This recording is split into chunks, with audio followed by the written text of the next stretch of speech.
Hola, un saludo cordial a todos y a todas. Aquí estamos trabajando en este curso fantástico sobre publicaciones científicas en trabajo social, donde vamos a trabajar dentro del módulo 9, que es el específico de revistas científicas. Vamos a aprender un poco qué estructura debe de tener un buen artículo científico para que sepamos escribirlo y trabajarlo con esas cosas que hemos estado explicando sobre fuentes, citas, cómo con Word lo editamos, pero qué partes debe de tener un artículo científico.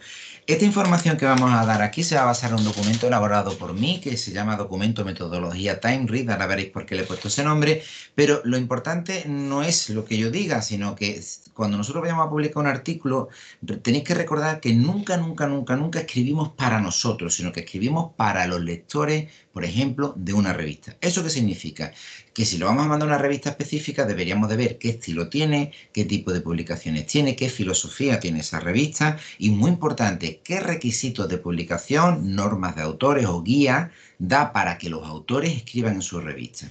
Entonces será muy parecida a la estructura a la que yo os voy a enseñar, pero con diferentes formas o diferentes maneras de hacer. Por ejemplo, habrá revistas que os pidan como manual de estilo el manual APA, pero habrá revistas que os pidan el Chicago, el Harvard o el ISO o cualquier otro sistema de citación, ¿vale? Entonces tendremos que adaptarnos a lo que nos vayan pidiendo y a la forma en que nos la vayan pidiendo. Hay revistas que nos piden artículos muy cortitos de hasta 5.000 palabras, ¿vale? Y hay otras que no nos ponen límite. Hay revistas que no miden por palabras, sino que miden por página y te dan unos formatos de qué tipo de letra, qué tipo de...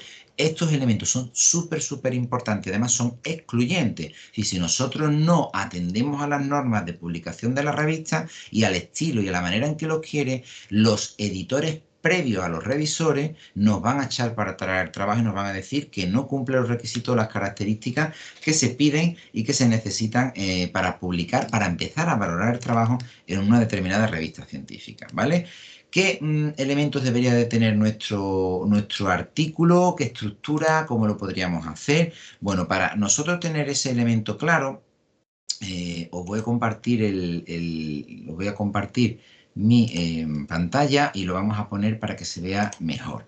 He redactado este documento que estaría a vuestra disposición, que bueno, son instrucciones para desarrollar un buen artículo científico y lo denominaré TimeRead, ¿no? Es el sistema que yo le he puesto nombre porque simplemente pone TimeRead, son las iniciales de título, astras o resumen, introducción, metodología, resultados y discusión, conclusiones. Hay revistas que la discusión conclusiones nos van a decir que la metamos en un único apartado y hay revistas que nos van a pedir específicamente que la discusión vaya por un lado y las conclusiones vayan por otro. Con lo cual, esto va a ir siempre dependiendo de las características de la revista. Al final os pongo aquí, se incluirá bibliografía siguiendo estilo APA o, como hemos mencionado antes, el estilo de citación o normativa de citación que la revista nos pida. Os puedo asegurar que si vais a revistas médicas os van a pedir más bien el Vancouver, todo lo más parecido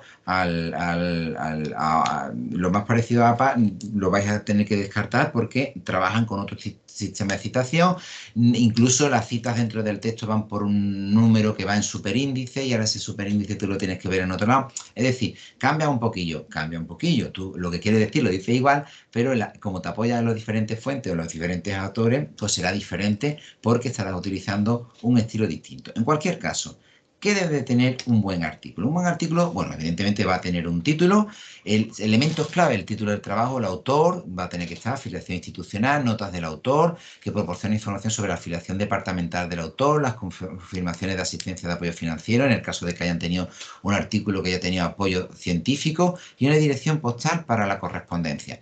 Estos elementos suelen pedírnoslo en la primera página. Hay veces que nos piden la primera página separada del documento maestro para que el documento maestro ya vaya anonimizado para que los revisores lo puedan ver, ¿vale? Pero seguiremos los requisitos que nos vaya dando cada revista.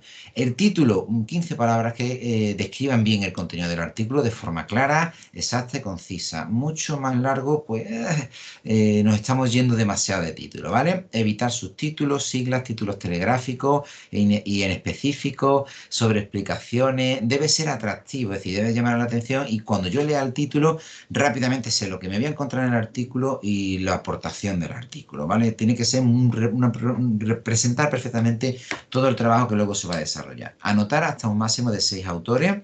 Yo desaconsejo que sean 6, yo me marcaría como máximo 3 o 4, sobre todo si buscáis valoración con vuestro impacto, ¿vale? Si pueden ser con máximo 3.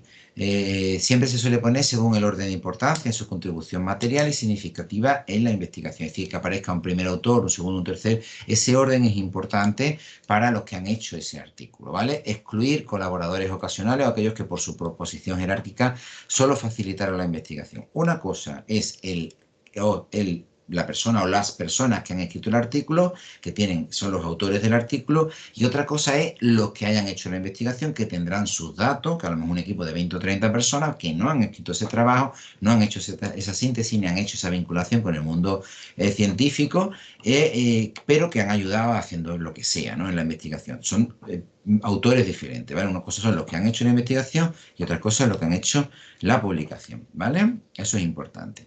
Bueno, va a tener un abstract, ya sabéis que el abstract es un resumen que normalmente mínimo nos lo van a pedir en castellano, si publicamos en castellano, y en inglés. Si vamos directamente a revistas que solo publican en inglés, no necesitaremos el abstract en castellano. Es un resumen de los elementos más importantes del documento, normalmente entre 150 y 300 palabras. Os pongo tramos de este tipo porque depende de la revista. Tienen cantidad, el abstract ocupa un espacio de palabras diferente que identifican de forma rápida y exacta el contenido básico del artículo. Debe de tenerlo todo, es decir, en ese pequeño abstract tiene que estar los objetivos de la investigación, el diseño metodológico, el contexto donde se desarrolla, muestras y sujetos que se han utilizado y todo lo que podemos decir de ello, los resultados más importantes y evidentemente las conclusiones o aportaciones más importantes. Eso debería de estar en esas 150, 300 palabras. Si no, no es un buen abstract, ¿vale? Os lo van a echar para atrás. Introducción, bueno, también, perdonad, aparte del abstract os van a pedir palabras clave o keywords, ¿vale? Que son palabras concretas. Cuando se dice palabras clave no significa que sean una palabra, a lo mejor una palabra un concepto es trabajo social, ¿vale? Es decir, puede ser más de una palabra, pero se entiende, ¿no? Son ideas concretas que especifican el contenido del trabajo y luego para las búsquedas de artículos esas palabras claves sirven para los lectores para que puedan acceder a vuestra información. Todo artículo científico que se precie va a tener una introducción que lo que va a responder es a la pregunta de por qué se ha hecho este trabajo y al menos debe de contener como mínimo diferentes cuestiones, como son, en la introducción se explica el problema general, el de investigación que nos ha llevado a escribir ese trabajo, describe el interés que tiene en el contexto científico del momento, es decir, los trabajos previos que se han hecho sobre el tema y qué aspectos nos dejan claro, la revisión más reciente sobre el tema, cuidado, porque esta introducción es una especie como de marco teórico, o sea, marco teórico muy, muy importante, muy importante. No es si voy a escribir un artículo sobre el impacto que tiene el cuidado de Alzheimer en los cuidadores y cómo daña sobre todo de manera diferente si es hombre o si es mujer. Imaginaros que yo hago ese trabajo.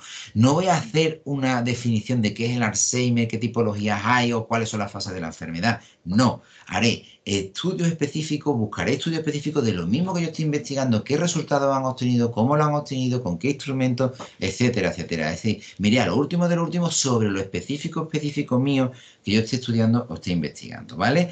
En ese mismo apartado se debe de marcar el objetivo de estudio o los objetivos de estudio y, por supuesto, si hay hipótesis, deberían de estar al final del mismo porque eso va a presentarnos de alguna manera el siguiente apartado, que será el apartado de metodología. La metodología es cómo se ha hecho esa investigación sobre la que estamos nosotros trabajando ese artículo científico. Aquí describimos el diseño de la investigación y explicamos cómo se llevó a la práctica, justificando la elección de método, es muy importante, técnica, de forma tal que un lector competente pueda repetir el estudio. Es decir, tenemos que ser capaces de describir el cómo se hizo de manera que alguien pudiera repetir nuestro trabajo, ¿vale? El apartado de método serán aconsejables seguir también formato tradicional de revistas APA o de otro, pero más o menos debería de tener diseño y procedimiento que se han seguido, fases, etapas, participantes o muestras, ¿vale? Es decir, a quien se les ha hecho con elementos de inclusión y exclusión muestrales o de selección muestral, variables de medida con el cuadro de variables. Ahí meteremos también todos los instrumentos que miden las variables que nosotros queremos medir, sean entrevistas, cuestionarios, escalas de valoración, lo que nosotros hayamos utilizado, observaciones, etcétera, etcétera. Y evidentemente cómo se va a hacer, cómo se ha hecho el análisis con los datos, cómo se ha trabajado los datos. Y si además hemos hecho apartados de fiabilidad, o los estadísticos necesarios que sean estadísticos básicos que nos describan todo lo que sea el trabajo que nosotros ya hemos hecho, por ejemplo, de estadísticos de dispersión, o de que nos den trabajos como por ejemplo la media, que es muy importante, o la desviación típica, que son instrumentos que nos permiten ver la coherencia a nivel de inclusión de las variables o de exclusión y de elementos de dispersión que en un momento dado podamos tener. Pero depende del trabajo. Si vais a lo cualitativo o vais con otro tipo de esto que yo estoy contando, pues no os va a servir, evidentemente. Con ello, entraríamos en un apartado de resultados. Presentamos los resultados del estudio mencionado, o los hallazgos relevantes, evidentemente, incluso los que sean contrarios a la hipótesis, porque es un tesoro, es información científica. Aquí incluimos detalles suficientes para justificar las conclusiones que luego más adelante tendremos que realizar. Utilizamos el medio de presentación más adecuado, el claro y económico, y preferiblemente el texto en tiempo pasado, ¿vale? Se obtuvo, se consiguió, se analizó, ¿vale? Tablas y gráficos lo más claros posible, ilustraciones solamente si son esenciales, pero no vamos a poner 25 tablas, ¿vale? Tendremos que hacer una síntesis de 2, 3, 4 tablas, 2, 3, 4 gráficos muy potentes que especifiquen claramente lo que nosotros hayamos hecho. Se debe especificar claramente el tipo de estadística utilizado, los resultados deben tener o poder ser vistos, entendidos de forma rápida y clara, ¿vale? Eso es muy importante. Si ponemos una gráfica debemos de comentar lo que viene en esa gráfica en una tabla exactamente igual. Es por ello que, por lo que la construcción de esa sección debe comenzar por la elaboración de las propias tablas y figuras y solo posteriormente, es un consejo, redactamos a partir de esos instrumentos que nosotros hayamos hecho visuales, ¿vale? Siempre deben de seguir más o menos este orden, ¿no? Un primer párrafo de ese texto debe ser utilizado para resumir en una frase concisa, clara y directa el hallazgo principal del estudio y el resto de resultados vinculados a ese hallazgo principal, ¿vale? Va a depender del tipo de artículo, del tipo de investigación que nosotros ya hemos hecho. Pero como veis, este apartado es muy importante porque describe lo que hemos obtenido. Describe lo que hemos obtenido, pero luego lo tenemos que traspasar a discusión y conclusiones. ¿A qué nos estamos refiriendo? Esta es la llave clave maestra que cierra y que marca el aporte que nosotros hacemos con nuestro artículo al mundo de la ciencia.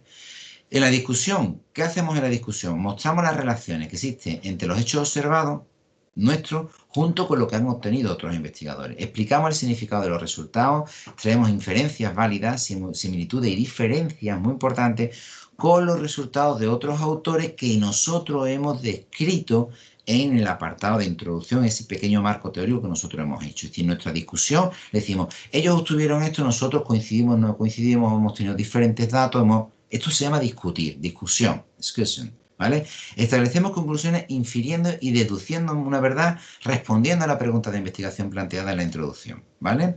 Los pasos más básicos a seguir. Comience la discusión con la respuesta a la pregunta de la introducción, ¿vale? Si es hipótesis, hipótesis, si son objetivos, objetivos. Seguida inmediatamente de las pruebas que nosotros hemos obtenido, ¿vale? Los hallazgos principales que se han descrito, no tenemos que volver a repetir todo ni con la misma rigurosidad, pero los tenemos en los resultados, ¿vale? Y a partir de aquí comentamos claramente, en lugar de ocultar los resultados anómalos también. Es muy importante, es decir, qué diferencias hemos encontrado o qué datos que no esperábamos nos han salido, porque todos son muy importante, ¿vale? Es una conexión entre nuestros datos y los datos que han obtenido otras investigaciones. Os pongo aquí, especule y teorice con imaginación y lógica, es muy importante. Esto puede avivar el interés de los lectores, incluya las recomendaciones que crea oportunas si es apropiado y por encima de todo evite sacar más conclusiones de las que los resultados permitan y sobre todo hacer generalizaciones más allá de lo que nuestras muestras y universos nos permiten hacer. Por mucho que esas conclusiones sean menos espectaculares que las esperadas o deseadas, deberían hacer hincapié además en tres cuestiones. Primero, en este apartado, ¿qué aporta su estudio a los estudios ya existentes? Eso siempre va a estar en el apartado de discusión, conclusiones. ¿Cuáles serían las posibles aplicaciones derivadas de su estudio? Muy importante. ¿Para qué sirve esto? Si es trabajo social, pues más fácil nos lo pone. Y tercero, ¿cuáles serían las limitaciones del estudio y las líneas para futuras investigaciones? Todos los estudios tienen limitaciones, han tenido problemas, deberíamos de ser capaces de saber cuáles son esos y marcarlos, ¿vale? Y sobre todo, ¿qué otros elementos abrirían para futuras líneas de investigación y de trabajo? Como veis, es un esquema que nos puede servir de utilidad para todos aquellos que estáis trabajando en el tema de producción científica en trabajo social, publicaciones. El modo artículo de investigación es de los más rentables y de los que más fácilmente podéis obtener publicaciones potentes en sitios potentes y podéis curricularos y además vuestro impacto de investigación puede llegar más lejos a nivel nacional e internacional. Espero que toda esta información os haya resultado de interés. Para mí ha sido un placer acompañaros en este proceso formativo. Muchísimas gracias y mucha suerte a todos en vuestro trabajo de investigación y de publicación. Un saludo cordial. Muchas gracias.